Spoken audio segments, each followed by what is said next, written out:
Hey everyone, and welcome back for another deep dive. Today we're going to be tackling psychology, and not just any psychology. We're going deep into the lives of three of the biggest names in the field. We're going to try to see how their personal experiences might have shaped their groundbreaking theories. It's a fascinating idea, isn't it? Yeah. We often think of these huge theories as like totally objective, but everyone, even these brilliant scientists, views the world through their own lens. That's so true. And that's exactly what we're going to try to figure out today. We'll be using the book, Psychology's Grand Theorists, How Personal Experiences Shaped Professional Ideas by Amy Demorest. I'm sure you've heard of them. We're talking Freud, Skinner, and Rogers. Absolutely. Those are some of the biggest names in the field. Yeah. Each of them revolutionized psychology, but in such dramatically different ways. Freud, the father of psychoanalysis, he dove into the unconscious mind, exploring those internal conflicts, especially around things like sexuality and aggression that he believed drive us. And one of his key ideas is that our past experiences, especially from childhood, have this huge influence on us as adults. Even if we aren't aware of it, it's like our past is always there, lurking beneath the surface. Right. And then we have Skinner, who practically flipped the script on us with behaviorism. He thought it was all about those external forces, like the rewards and punishments we experience, that shape our behavior.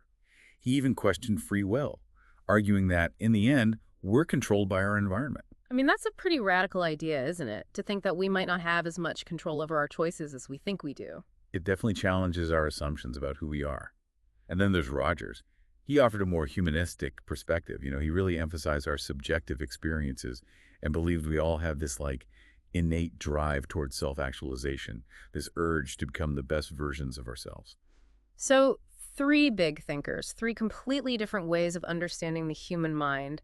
It really makes you wonder, if their own lives were so different, how did those differences end up shaping their theories? That is the question. That's exactly what we're going to try to uncover today. It's like a detective story, isn't it?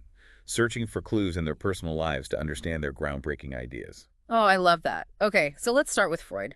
Let's start with his journey into the unconscious. Demarest begins with Freud's famous Irma dream, which he analyzed in detail in his book, The Interpretation of Dreams. Yeah, that's right. And this dream wasn't just some random dream, right? Demarest argues that it was a pivotal moment for Freud, it really helped him develop his whole theory of psychoanalysis. So what was so special about this dream? What happened? Well, in the dream, Freud is at a party, and he runs into a patient, Irma, who isn't doing well. He starts to examine her and realizes that he missed a crucial diagnosis. And he starts to feel guilty, anxious, even defensive. Okay, so far it just sounds like a stressful dream, not groundbreaking. Right, but here's where it gets interesting. So Freud believed that dreams were like a secret code to the unconscious mind, full of hidden meanings and desires. He spent years analyzing this dream, dissecting every little detail, and ultimately he connected it not only to his feelings about Irma, but also to anxieties about his professional abilities and even his relationship with his mentor, Joseph Breuer. So he's using this one dream as a way to see how the unconscious mind works and how it might influence our waking lives. Exactly, and from this dream analysis, he starts to formulate some of his key concepts. Like we've all heard of the id, ego, and superego. Oh, yeah. Those are like Psychology 101. But to be honest, I think I could use a refresher. Of course. So think of the id as that impulsive primal part of us, driven by basic urges and desires. It's like the demanding toddler in our minds that wants what it wants when it wants it. And the superego is kind of like this strict parent, our internal moral compass, It's that voice that tells us what's right and wrong. And the ego, that's where all the drama happens. Yeah, exactly. The ego is the mediator, the poor soul who's stuck trying to balance the id's demands with the superego's restrictions. It's trying to satisfy our desires in a way that's acceptable to both our conscience and the outside world. So Freud believed this internal struggle is happening all the time under the surface, influencing our thoughts, feelings, and behaviors. Right. And he also developed the concept of repression. This is the idea that sometimes our ego can't handle certain desires or impulses, especially if they're socially unacceptable. So it shoves them down into the unconscious, where they kind of continue to exert influence in these hidden ways. Okay, that makes sense. So how does this all tie back to Freud's personal life? Well, Demarest suggests that Freud's own experiences might have shaped his emphasis on unconscious conflict. For example, he had a really complex relationship with his parents, especially his mother. He was her favorite child, which might sound great, but it can lead to really intense feelings of love, dependence, and maybe even resentment. Could that have maybe influenced his theories about the Oedipus complex? It's definitely a possibility. Remember, the Oedipus complex is Freud's idea that young boys develop unconscious sexual desires toward their mothers and see their fathers as rivals. It's definitely a controversial concept, but it highlights those really intense family dynamics that Freud was so interested in. Yeah, so he's looking at these universal themes of love, rivalry, and conflict, but looking at them through the lens of his own experiences. Exactly. And we see this in his professional life, too. Freud was known for his intense, sometimes even strained relationships with his colleagues. He was very competitive and often had falling outs with people who disagreed with him. So maybe those conflicts, those power struggles, maybe they fed into his ideas about aggression and that inherent tension between our desires and the constraints of society. That's a really compelling thought, isn't it? And to understand Freud even further, we need to consider the world he was living in at the time. Right. He was living in Vienna in the late 19th and early 20th centuries. That was a time of huge social and political upheaval. It was. That was a period of rapid modernization, scientific advancement, and changing social norms. But it was also a time of intense anti-Semitism, which Freud, being a Jewish man, definitely experienced firsthand. So the sense of social constraint, of societal pressures clashing with individual desires, that might have influenced his theories as well. Absolutely. So we're starting to see how Freud's personal life, his relationships, even the historical context he lived in, might have all contributed to the development of psychoanalysis. It's like we're putting together a puzzle, looking for those hidden connections between his experiences and his ideas. But before we get too deep into Freud, I think it's time to shift gears and explore another giant of psychology, B.F. Skinner. Okay, so we spent some time in Freud's world, all about the unconscious, but now we're going to step into a totally different realm. B.F. Skinner and his behaviorism. It's almost like going from a dimly lit, velvet-draped therapy room to a brightly lit lab full of, well, rats. Yeah, it is a stark contrast for sure. But just as Freud's personal life might have influenced his theories, well, so too did Skinner's. Even if their approaches seem like, well, worlds apart. I'm ready to hear all about it because honestly, I've always found Skinner a bit of an enigma. Like, how does somebody end up devoting their life to, studying pigeons pecking at levers? It doesn't seem like the most glamorous area of psychology. Well, it might surprise you to learn that Skinner actually started out wanting to be a writer. He even spent a year after college trying to make it as a novelist, living in Greenwich Village, soaking up that bohemian atmosphere. But it didn't work out, and that experience, that feeling of failure, might have been a turning point for him. Wow. So he traded the world of fiction for the world of observable behavior. He did. And maybe, just maybe, that shift was influenced by his own need for, like, a sense of control, for order in a world that can often feel pretty chaotic. Okay, I think I'm starting to see the connection here. So he's searching for a way to understand and predict behavior, maybe even control it, because, that feels more manageable than the uncertainties of the artistic world. It's a compelling thought. And when you look at Skinner's upbringing, it adds another layer to the story. He described his childhood as quite strict, with a huge emphasis on discipline and following the rules. Okay, so maybe that early environment where behavior was, closely monitored and controlled shaped his view of how those external factors influence us. Precisely. And it's this perspective that led him to develop his famous theory of operant conditioning. Okay, I think this is where we might need to break things down a bit. I remember learning about operant conditioning in school, but honestly, it's a bit fuzzy now. Sure. So imagine a rat in a box. And inside the box, there's a lever. The rat, just exploring its environment, happens to press the lever, and boom, a delicious food pellet appears. What do you think happens next? I'm going to guess that rat starts hitting that lever over and over. You got it. That's operant conditioning in action. The rat learns that a specific behavior, pressing the lever, leads to a positive consequence getting that food. And this strengthens the association between the behavior and the reward. It makes the rat much more likely to repeat it. So it's all about learning through those rewards and punishments. Right. Skinner called that food pellet a reinforcer because it strengthens or reinforces the behavior that came before it. But it's not just about rewards. Operant conditioning also involves punishments, which, well, they decrease the likelihood of a behavior. Okay, so it's like a system of carrots and sticks, right? Yeah. Shaping behavior through those I consequences. like that analogy. And Skinner, well, he really took that idea and ran with it. He spent years uh, meticulously studying different types of reinforcement schedules, like how the timing and frequency of rewards and punishments can influence behavior in these incredibly precise That ways. all sounds very well controlled, like almost too controlled. Well, that's really the heart of the controversy around Skinner. You see, he took his findings to their logical conclusion. He argued that all behavior, even the most complex human behavior, is ultimately shaped by this process of reinforcement and punishment. So that means he's basically saying we don't really have free will. That's exactly what he argued, much to the dismay of many. He saw free will as kind of an illusion, a story we tell ourselves to feel in control, when in reality we're just products of our environment and our learning history. I can see how that would ruffle some feathers. I mean, it's a pretty deterministic view of human nature, isn't it? It is. And it's hard not to wonder if some of his personal experiences might have shaped this radical perspective. Remember his failed attempt at becoming a writer? Well, maybe that experience kind of instilled in him this sense that, well, our aspirations and our choices aren't always as freely made as we like to think. Oh, that is a really interesting point. It's like he was searching for order and predictability in a world that had, well, at least in his own experience, proven to be pretty unpredictable. Right.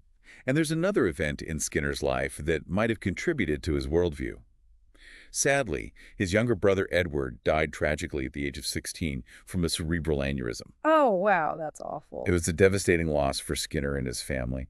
And in the face of such a random, uncontrollable event, it's understandable that he might have gravitated toward a theory that emphasized the power of those external factors in shaping our lives. So maybe this focus on environmental control wasn't just a scientific pursuit for him, but also a way to try to make sense of a world where, well, tragedy can strike at any moment. That's a powerful insight.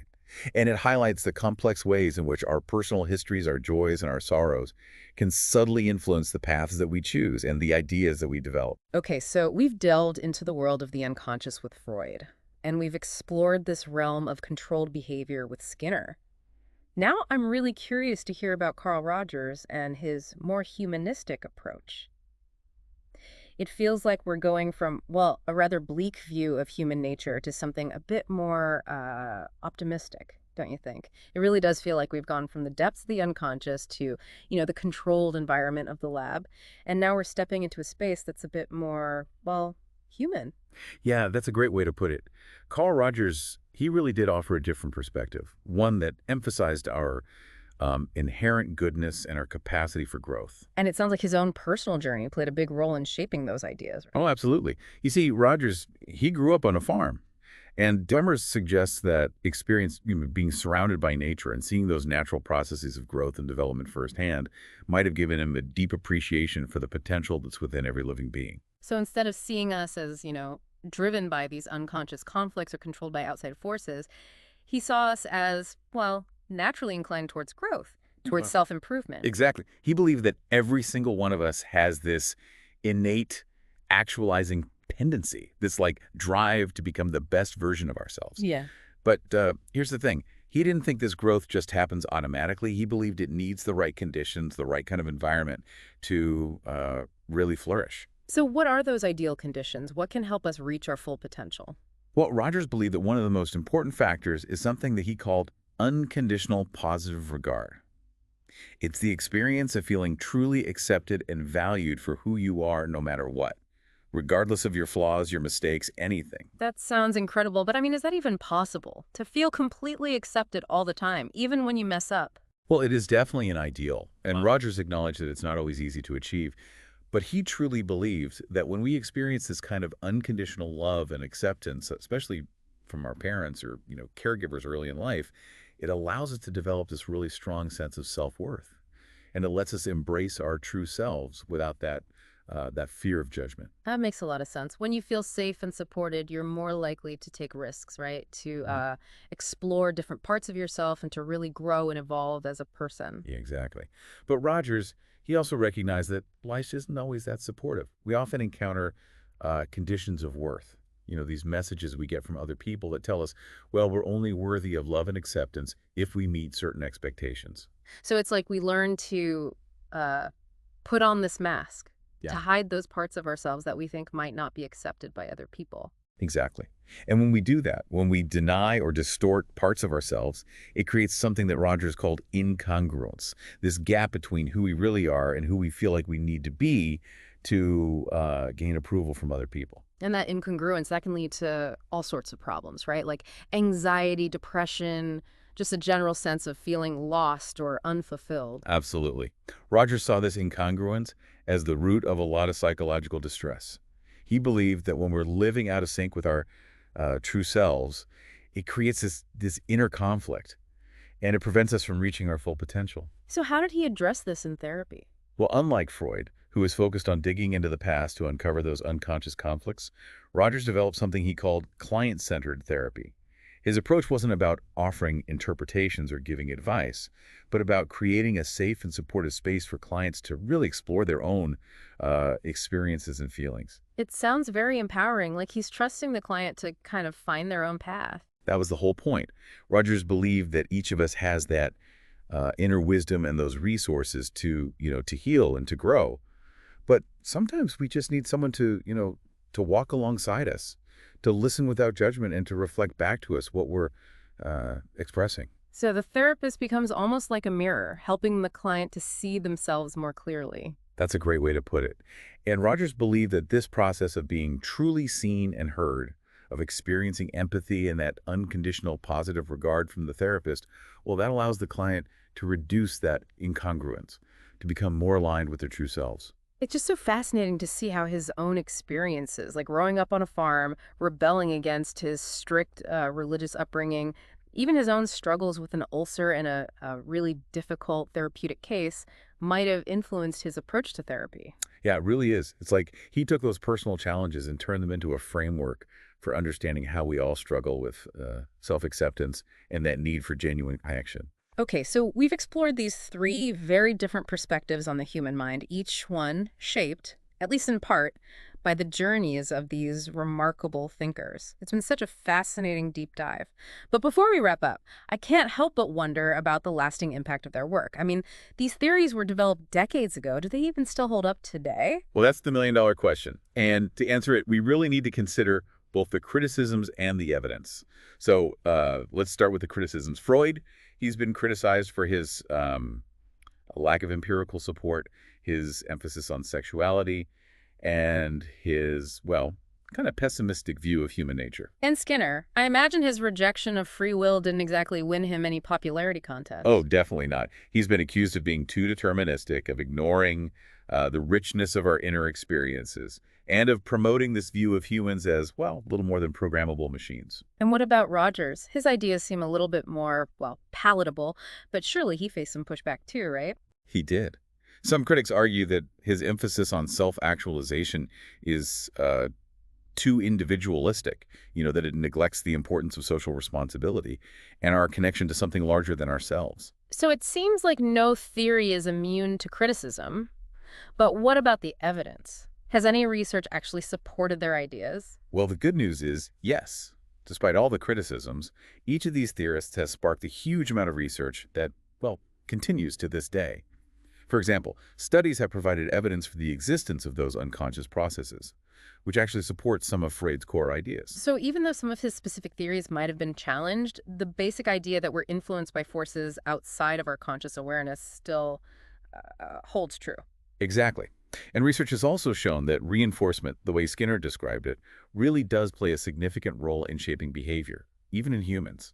So while we might not be completely controlled by our environment, it definitely has a huge influence on us. What about Rogers? Any scientific backing for his ideas about self-actualization? There is. Research on self-concept and self-esteem has shown that our beliefs about ourselves can really influence our thoughts, feelings, and behaviors, which, well, aligns with Rogers' emphasis on the power of self-perception. So while each theory has its limitations and they've been refined over time, it seems like there's still a lot of value in their work. Oh, absolutely. Freud, Skinner, and Rogers, even with all their differences, they all helped us understand the human mind in these new and profound ways.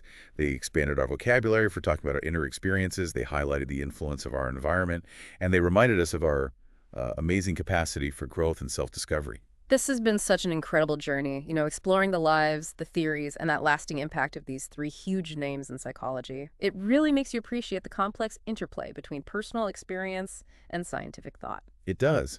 And it reminds us that even the most brilliant minds are shaped by their own unique journeys, Yeah. by their joys, their sorrows, their triumphs, and, well, even their failures. That's so true. So, as we wrap up this deep dive, I want to leave you with just one final thought. As you continue to explore this amazing world of psychology, consider this.